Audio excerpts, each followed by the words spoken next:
speak with Mike and the media.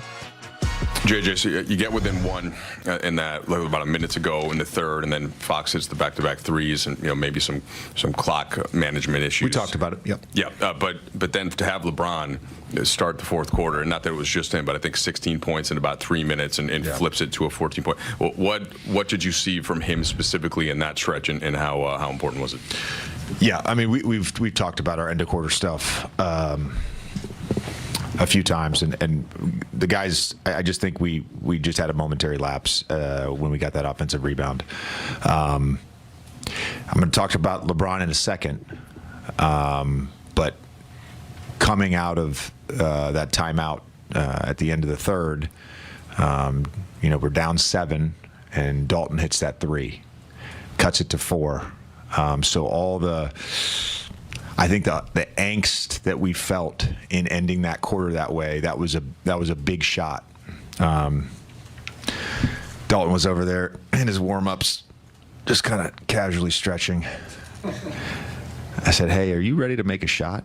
He said, "I'm always ready." I wish that shot was a little more open, but he has the ability to just hit tough ones, and then to just get that performance to start the fourth from LeBron. I mean, what can you say? We've all been very fortunate to watch his greatness for so long, and the fact that he's able to keep doing it, it's actually insane. It's actually insane. But, we executed really well in the fourth. To get 44 points in a quarter was great. And I would just kind of add, the last 2 games, last night and tonight, basketball is a game of imperfect, and our guys, weathered some bad stretches, some bad breaks, and the resiliency that we've built this week, I believe, is a very good foundation for our group. JJ, a lot has been made over the past couple of years of the Domantas Sabonis AD matchup, and entering tonight, Sabonis had been 10-0 against AD, and obviously that's a team stat, not necessarily an individual stat, but in kind of looking at maybe some of the past games, as you mentioned pregame, and AD's performance tonight, third straight 30-point game, what was maybe a difference in what he did or how you guys used him against Sacramento? It doesn't feel like we did anything differently than what we've been doing with AD. I believe Dan jinxed me pregame because he made me talk about our ball control, and then it was a mixed bag actually of the 19 turnovers, and some were because of their physicality and pressure. I thought they really came in with a really good game plan to be disruptive. Started on the first few possessions. It was very noticeable. Some was our own. Some was our own just poor decision making. And so, sometimes in a game, those things are happening, and you can kind of lose sight of the execution piece and the game plan piece because the live ball turnovers really hurt you. I thought what we wanted to do for the most part in the half court defensively against Sabonis and against their really good players, we did pretty well. It was really just in transition that we just really got hurt tonight. You mentioned, basketball being a game of imperfect. No. Well, maybe. I mean, we'll see what happens on Monday now. In the fourth, LeBron and AD, 11 for 11 combined from the field. There's imperfections over the course of a game, but those two players in the fourth. Funny. I said to AD during the fourth, I said, hey, it's a game of imperfect. Doesn't mean it can't be great, though.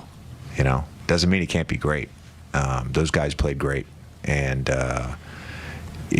again, we're fortunate. We're fortunate for our group that we have 2 of the best players in the world. And those guys showed up tonight.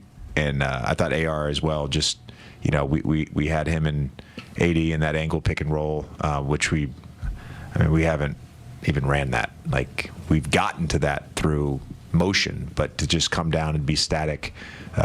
We did that a little bit with LeBron and AD as well. To come down and be static, that is a testament to how good all three of those guys are. Lakers taking it out on the Suns Monday night, hopefully in Arizona. Playing them for the second time in the regular season. Played them a couple times in the preseason as well. Game time's at 7 o'clock here on Spectrum Sportsnet. Our pregame coverage will get you assists. That's perfect. Yes. And was taken out for a few minutes just to get a breather. That's fourth quarter big game right there. Yeah, I mean, it's just, I mean, Gator, he's playing against some guys who he's played against their dads. So, I mean, as gifted as he is, the knowledge and the experience that he has, he doesn't panic. He's got so much acknowledged and he's been under just about any circumstances that he's, he can do that. He can rise to the occasion when necessary, whatever it is, whether it's a pass or a score or leading someone else to do well. He's a coach on the floor. He's just one of those special players that knows how to get the job done and knows how to get other people involved and knows how to take over a game when he's supposed to. So it's a blessing. Yeah, I don't want to take away from the triple-double that he actually had with 14 rebounds and 10 assists, Fish. But that fourth quarter was something. Yeah, no, it was special. Yeah, I mean, I think he sensed the moment. He actually took a couple shots at the end of that third quarter. I think he took one. That was a kind of 2-for-1-ish offensive rebound. Gabe Vincent had a couple looks, and they just didn't finish that third quarter the right way.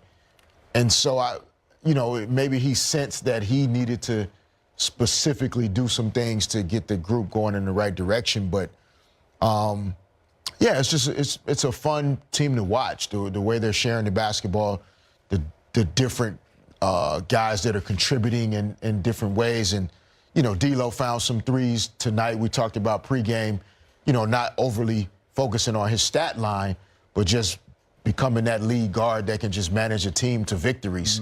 But then he found some open opportunities tonight to knock down some threes as well. Yeah, I mean, 6 guys in double figures. Everyone played well. But, man, you just love to see your stars down the stretch really taking over. And, listen, this has been a thorn in their side, the Sacramento Kings, the pace that they play with. Sabonis is a tough matchup with AD. But I love that AD wasn't afraid of the physicality tonight. AD took it right back to them. And when you look at their numbers combined, guys, and we'll show you in a moment, 11 for 11, 30 points in the fourth. You can't have a better fourth from your 2 stars. Here's AD right here, guys. 31 points per game, 10 of 15. Again, 10 of 13 from the line, 9 rebounds, couple of blocks, 3 steals. That's 5 stocks. There are the numbers right there, James. That tells you the story in that fourth quarter. Pretty incredible. Yeah, Batman and Robin. AD, in the past, I think the advantage that some centers, especially Sabonis, had on him, they were stronger. They were stronger and could bring the physicality to him. This is the best I've seen him. He's strong. He's fit. You can see the muscles, and he's playing with force. He's taking the action to the players now. So it's good to see. And it shows, James, in Fish, in the way he's getting to the free throw line. I mean, it's double-figure attempts every single game.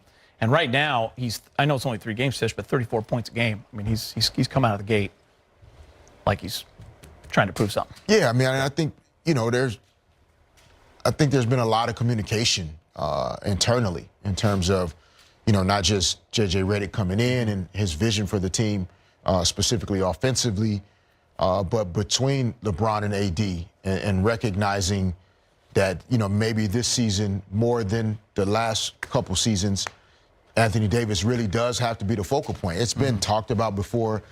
Maybe we've said it in the studio, but